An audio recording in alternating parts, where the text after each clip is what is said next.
भारत का कौन सा ऐसा व्यक्ति होगा जिसने तानसेन का नाम ना सुना हो? बिल्कुल ऐसा कोई इंसान नहीं है जिन्होंने तानसेन का नाम ना सुना हो, जिनका नाम हम संगीत में बिल्कुल उच्च कोटि के स्थान पर रखते हैं। तानसेन का जन्म 1532 ईस्वी में ग्वालियर से 7 मील दूर मतलब 45 किलोमीटर दूर बेहट नामक गांव में हुआ। तानसेन जी के जन्म में बहुत सारे मतभेद हैं। किसी ने 1506 ईस्वी माना है, 1516, 1520, 1532। तो आप विकिपीडिया पे देखोगे तब भी आपको अलग दिखेगा। लेकिन अधिकतर जहाँ पर भी मैंने पढ़ा है, 12th की एक बुक मैंने देखी थी, उसके अंदर 1506 ईस्वी था, काफ़ी में 1532 ईस्वी है, लेकिन तकरीबन 1532 ही माना गया है। तो हम 1532 ही लेके चलते हैं। वैसे अगर हम देखें तो 1532 वैसे नहीं होना चाहिए, क्योंकि 1585 में उनका देहांत हुआ था, 1585 में। तो इस हिसाब से जब वो जिए तो क्या मतलब इतनी कम उम्र में वो एक्सपायर हो गए कि 1532 में उनका जन्म हुआ और 1585 में वो एक्सपायर हो गए। तो क्या 53 साल की उम्र में उनका देहांत हो गया था? तो ये थोड़ी समझने की बात है। लेकिन फिर भी आप 1532 ईस्वी ही लिखें, क्योंकि 1532 काफ़ी नज़दीक है और आपको नंबर भी 1532 के हिसाब से ही मिलेंगे। इनके पिता का नाम मकरंद पांडे था, जिनको लोग पांडे जी भी बोलते थे, मकरंद पांडे, पांडे जी भी बोलते थे। पिता मकरंद पांडे को यह पुत्र मोहम्मद गौस नामक फ़कीर के आशीर्वाद से प्राप्त हुआ। एक फ़कीर हैं मोहम्मद गौस नाम से, जिनके आशीर्वाद से तानसेन का जन्म होता है। उनके आशीर्वाद से पुत्र की प्राप्ति होती है। किनको? मकरंद पांडे जी को। इनके बचपन का नाम रामतनु था। रामतनु पांडे इनको बोलते थे। किन्हें?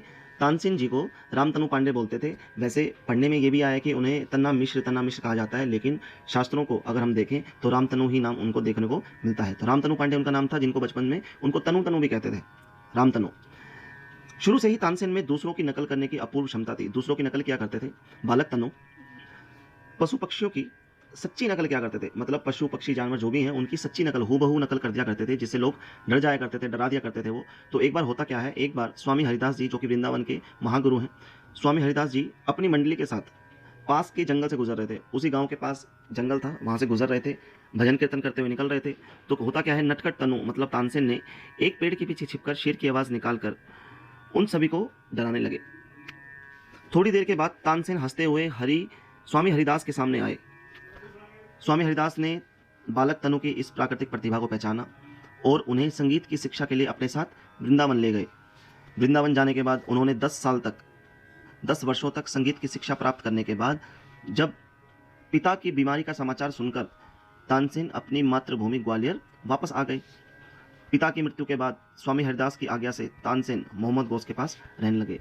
मोहम्मद गौस के पास रहने का कारण बच्चों ये था, क्योंकि मकरंद पांडे जी ने यह कहा था कि बेटा, मोहम्मद गौस जो फ़कीर हैं उनका आशीर्वाद हमारे परिवार पर पूरा रहा है, उनके आशीर्वाद से ही तुम्हारा जन्म हुआ है, तो आप उनकी सेवा करना। और अपने गुरु स्वामी हरिदास से आज्ञा लेकर तानसेन मोहम्मद गौस के पास रहने लगते हैं। तो हम अपनी बात करेंगे। ग्वालियर में तानसेन का परिचय राजा मानसिंह की विधवा रानी मृगनयनी से होता है। राजा मानसिंह है जिनकी मृत्यु हो चुकी है, उनकी रानी है जो विधवा है, रानी मृगनयनी से होता है, जो कि एक विदुषी गायिका थी, बहुत अच्छा गाती थी वो। तानसेन कभी कभी उनका गायन सुनने मंदिर जाया करते थे। मंदिर में उनका गायन होता तो तानसेन सुनने जाते थे। रानी भी तानसेन की संगीत प्रतिभा से परिचित हुई और उन्होंने अपनी दासी हुसैनी से तानसेन की शादी करवा दी, जो स्वयं एक मधुर गायिका थी। तानसेन के 4 पुत्र सूरत सेन, शरत सेन, तरंग सेन, विलास खां तथा सरस्वती नाम की एक पुत्री हुई। सभी बच्चे संगीत कला के संस्कार लेकर बड़े हुए और अपने समय के सर्वश्रेष्ठ कलाकार रहे। तानसेन के कुशल गायक बनने के बाद इनकी नियुक्ति राजा रामचंद्र के दरबार में हुई।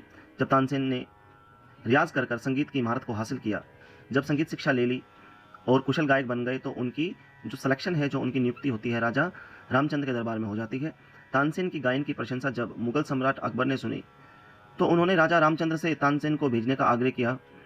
अकबर के दरबार में तानसेन का गायन हुआ और उनके गायन से प्रभावित होकर अकबर ने उन्हें अपने दरबार में राजगायक नियुक्त कर लिया और अपने नवरत्नों में भी शामिल कर लिया।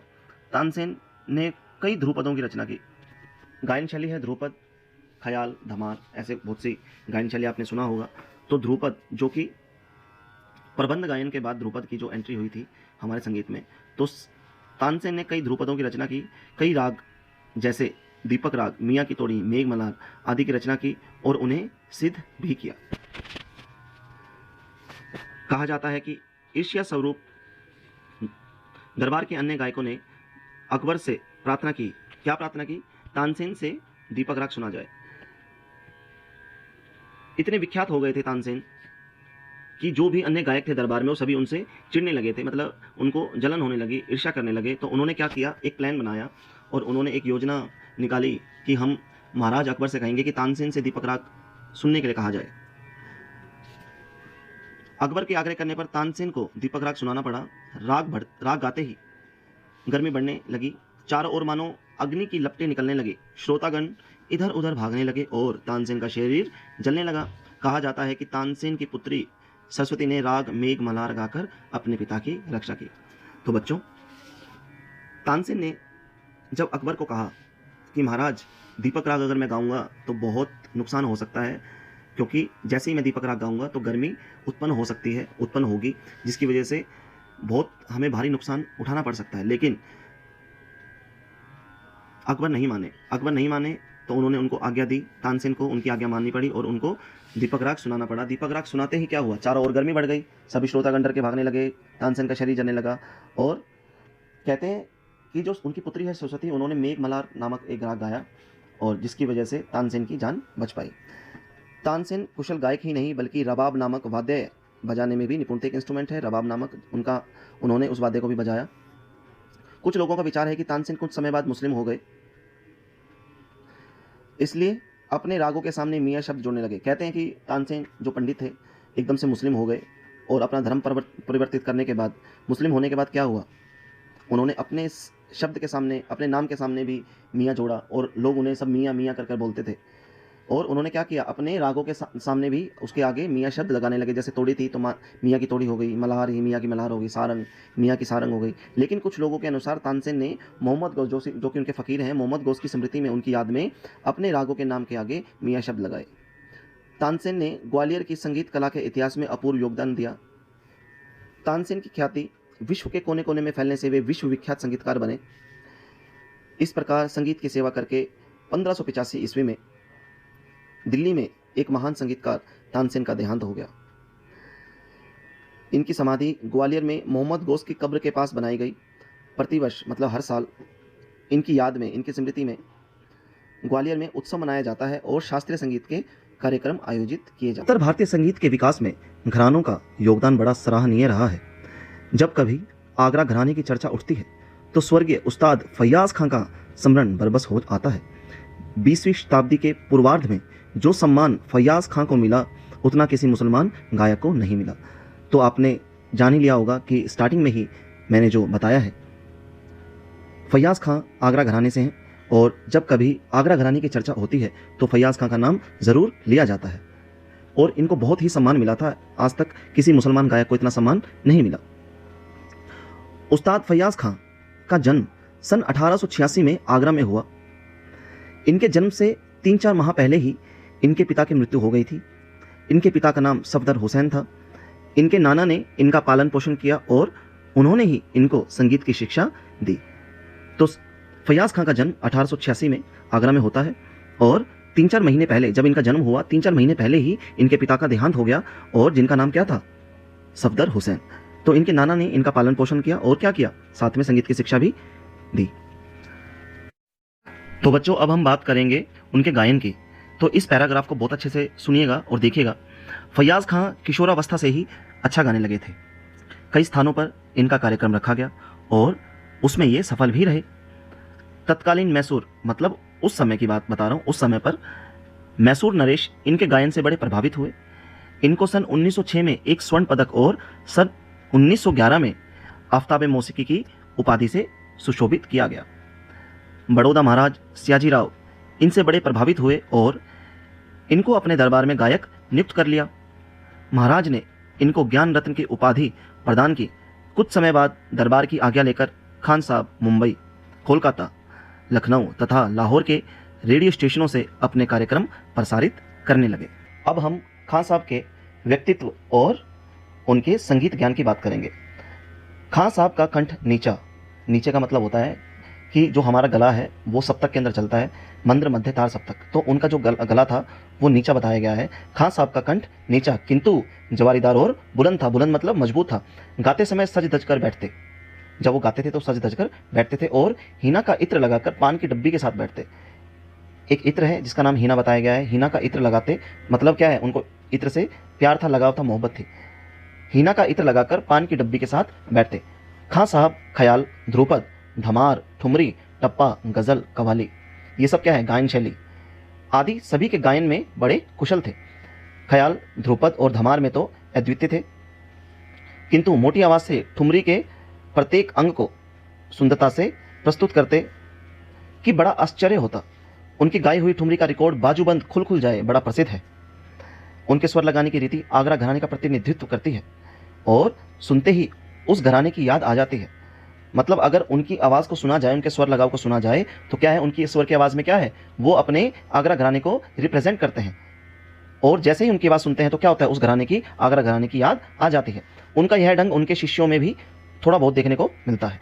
अब हम बात करेंगे इनके व्यक्तित्व अर्थात स्वभाव की। उनका स्वभाव इतना सरल था कि श्रोताओं के आग्रह करने पर वे गज़ल भी सुना दिया करते थे। फयाज खां का व्यक्तित्व भी बड़ा प्रभावशाली था।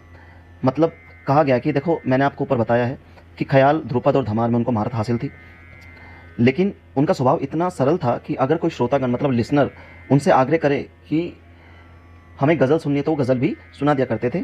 उनका व्यक्तित्व भी बड़ा प्रभावशाली था। इत्र से उन्हें बहुत मोहब्बत थी। जैसे मैं बता चुका हूँ कि हीना नाम का इत्र वो लगा कर बैठते थे।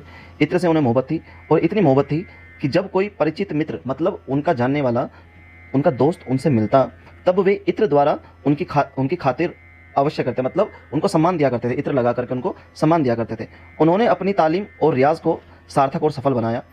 इनकी सुरीली आवाज़ ने भी इनकी गायन कला का साथ दिया। इनकी गायकी में बड़ी रंगत थी। स्वर, लय और ताल पर इन्हें पूर्ण अधिकार था। इनका राग गायन बहुत अच्छा था। जबड़े की तानों का बहुत प्रयोग करते, किंतु इनकी तानें स्पष्ट, सुंदर और तैयार थी। मतलब यह है कि जो वो तान गाते थे तो जबड़े का प्रयोग करते थे। जबड़े की तान बोलते हैं उसको। जबड़े की तानों का प्रयोग करते थे, लेकिन जब वो ताने लगाते थे तो बड़ी स्पष्ट, सुंदर और तैयार महसूस होती थी, मतलब आपको सुनाई देती थी। वे प्रत्येक राग अलग अलग ढंग से गा सकते थे। अब मैं आखिरी पैराग्राफ रख रहा हूँ। फयाज खान ने अपने जीवन काल में बहुत सी बंदिशें सीखी। संगीत के साथ साथ इनको कविता का भी शौक था। मतलब वो एक राइटर भी थे, मतलब रचनाकार थे वो। इन्होंने लगभग 250 गीतों की बंदिशें प्रेम पिया उपनाम से की है। देखो बच्चों, बताया गया है कि उन्होंने 250 गीत मतलब 250 गीतों की बंदिशें प्रेम पिया उपनाम से की है। मतलब उन्होंने लिखी हैं वो गीतें। जब कभी हम शास्त्रीय संगीत की बात करते हैं, राग की बात करते हैं, जब वो बंदिशें गाते हैं तो जिस बंदिश के अंदर प्रेम पिया नाम आ जाएगा तो ये समझ लेना कि वो फयाज खान ने लिखी है। प्रेम पिया उपनाम से उन्होंने बंदिशों का निर्माण किया है, मतलब उन्होंने बंदिशें बनाई हैं। उन्होंने काफ़ी परिश्रम से अपने शिष्यों को भी संगीत सिखाया, जिन्होंने आगे चलकर फयाज खां के गानों को जीवित रखा। इस महान गायक का शरीरांत 5 नवंबर 1950 को बड़ौदा में हो गया। सदारंग का नाम जब भी लिया जाता है तो इनके साथ एक नाम जो कि हमेशा से इनके साथ जुड़ा है, वह नाम है अदारंग। ख्याल गायकी का प्रचार करने में सदारंग अदारंग का नाम सबसे ऊपर है, क्योंकि इन दोनों ने सैकड़ों छोटे बड़े ख्यालों की रचना की। ख्याल के साथ ये दोनों भी अमर हो गए। सदारंग और अदारंग उनका उपनाम था। उनका असली नाम क्रमशः नियामत खां और फिरोज खां था। अदारंग फिरोज खां, सदारंग नियामत खां।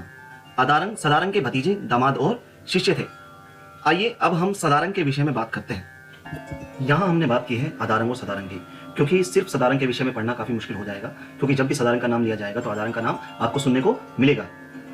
तो अदारंग और सदारंग की जो मैंने बात की है, इसमें से हम सिर्फ सदारंग की बात करेंगे। अदारंग और सदारंग का मैंने रिलेशन बताया कि अदारंग सदारंग क्या थे, चाचा भतीजे, दामाद ससुर और गुरु शिष्य थे। तो अब हम सदारंग के बारे में जानेंगे। सिर्फ सदारंग के बारे में बात करेंगे, क्योंकि ये क्वेश्चन 10th क्लास से रिलेटेड है और सदारंग के बारे में पूछा गया है। तो सदारंग का जन्म 1670 ईस्वी में औरंगजेब के शासनकाल में हुआ। औरंगजेब के पुत्र बहादुर शाह के शासनकाल में इनकी शिक्षा हुई। सदारंग के पिता का नाम परमोल खां था, जिनसे इन्होंने संगीत शिक्षा ग्रहण की। गायक तानसेन की पुत्री सरस्वती की 10वीं पीढ़ी सदारंग की ही थी। जो गायक तानसेन है, जिनके बारे में हमने जाना था, उनकी पुत्री मैंने बताया था, तो उनकी पुत्री की 10वीं पीढ़ी सदारंग है। इनका जन्म का नाम नियामत खां था, जैसा कि मैं आपको बता चुका हूं। ये अपने पैतृक नाम मतलब नियामत खां पैतृक नाम से ज्यादा सदारंग उपनाम से जाने जाते थे। इन्होंने बहुत से गुणियों और कवियों से भी साहित्यिक शिक्षा ग्रहण की। सदारंग एक बंगाली नटवे के शिष्य भी रहे। नटवा जैसे कि हम देखते हैं गली मोहल्ले में जो करतब करते हैं, खेल दिखाते हैं, उसको नटवा कहते हैं। तो सदारंग एक बंगाली नटवे के शिष्य भी रहे हैं, जिसमें इन्होंने पखावज, झांझ, रबाब, मंजीरा बजाना, नाचना और गाना भी सीखा। इन्होंने अपने युग के सभी प्रसिद्ध गुणों का लाभ उठाने में कभी संकोच नहीं किया। सदारंग जिस प्रकार से गुण ग्रहण करने में उदार थे, उसी प्रकार किसी को भी शिक्षा देने में संकोच नहीं करते थे। यहाँ पर हमने सदारंग के जन्म की बात की है। 1670 ईस्वी में जब इनका जन्म हुआ तो क्या था, औरंगजेब का शासनकाल था। और औरंगजेब के जब पुत्र बहादुर शाह हुए, उनके शासनकाल में क्या हुआ, इनकी शिक्षा हुई। इनकी शिक्षा इन्होंने कहाँ ग्रहण की शिक्षा? परमोल जी से। परमोल खां कौन है? इनके पिता हैं, जैसा कि मैं आपको बता चुका हूं। अब हम बात करेंगे हिंदुस्तानी शास्त्रीय संगीत में सदारंग का नाम बड़े ही गर्व से लिया जाता है।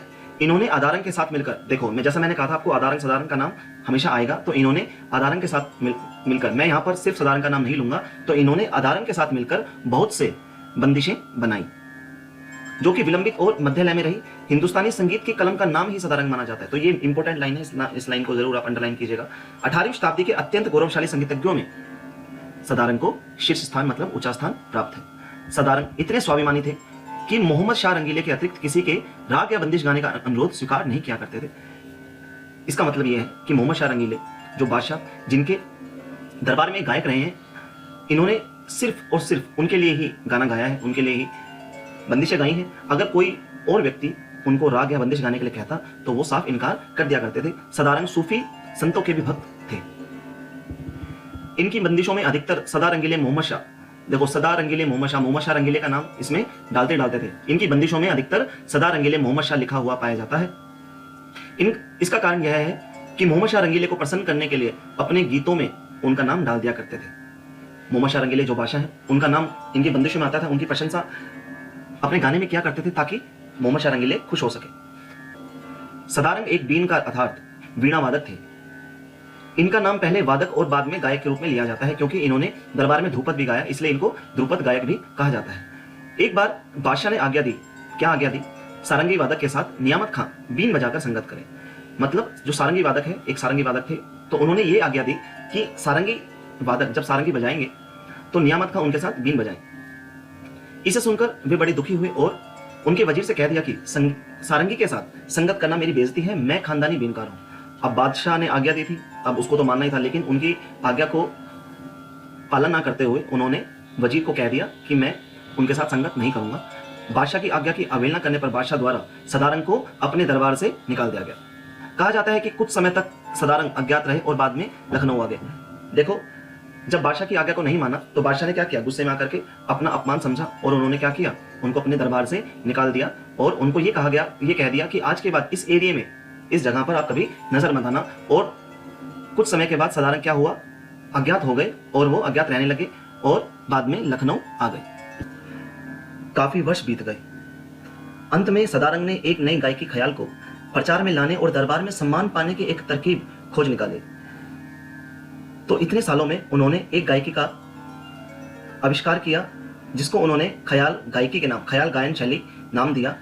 उन्होंने सोचा कि अब मैं अपना सम्मान दरबार में फिर से पाऊं और अपनी ख्याल गायकी को प्रचार में लेकर आऊं।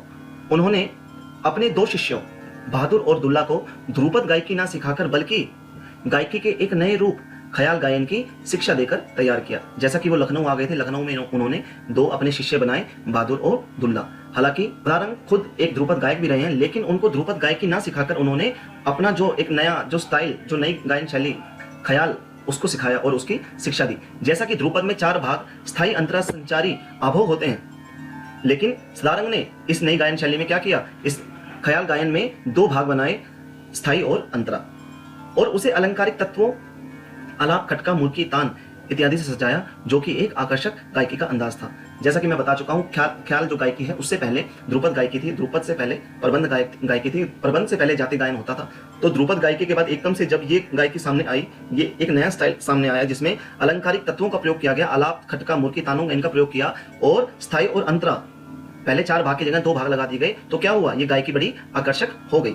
सदारंग ने अपनी बंदिशों में मोहम्मद शाह रंगीले का नाम डाला है, मतलब बादशाह का नाम उन्होंने अपनी बंदिशों में डाला। उन्होंने सोचा अगर गाने के शब्दों में बादशाह का नाम भी डाल दिया जाए तो क्या होगा, ऐसे गीतों को सभी लोग पसंद करेंगे और गीत के साथ जो मैंने ख्याल गायकी जो बनाई है, ख्याल शैली की भी प्रचलित हो जाएगी और इन्हें बड़ी सफलता मिली।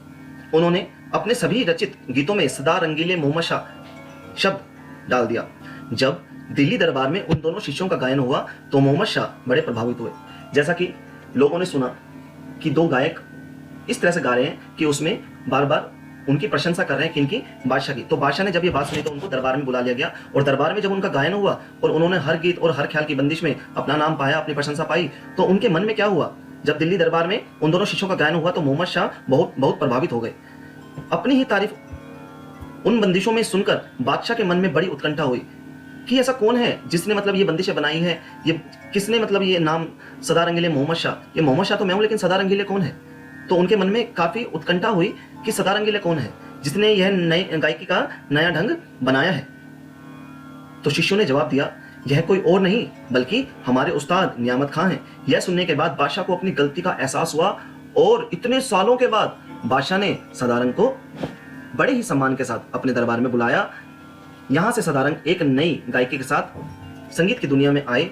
कहा जाता है कि मोहम्मद शाह के दरबार से ही इन्हें सदारंग की उपाधि मिली थी। जो सदारंग नाम था नियामत खां कहा जाता था, लेकिन जब बादशाह प्रसन्न हो गए इतने सालों के बाद जब उनको बुलाया गया तो इन्होंने ख्याल गायकी जब गाई, सदारंगीले मोहम्मद शाह इन्होंने जब नाम डाला तो इनको सदारंग का नाम दे दिया गया और ये दरबार में ही दिया गया था। दरबार के अन्य ध्रुपद गायक ख्याल को जनाना संगीत कहने लगे और इनसे जलने लगे, किंतु जैसे जैसे ख्याल गायन प्रचलित होता गया तो इनका महत्व बढ़ता गया। इन्होंने स्वयं कभी ख्याल गायकी नहीं गाई और ना ही अपने परिवार में किसी को सिखाया, बल्कि इन्होंने अपने शिष्यों को सिखाया, जिनमें से एक शिष्य अदारंग भी है। मोहम्मद शाह रंगीले की मृत्यु से पहले सदारंग ने अपनी कला का प्रदर्शन करके रामपुर नवाब और गुणियों को प्रभावित किया।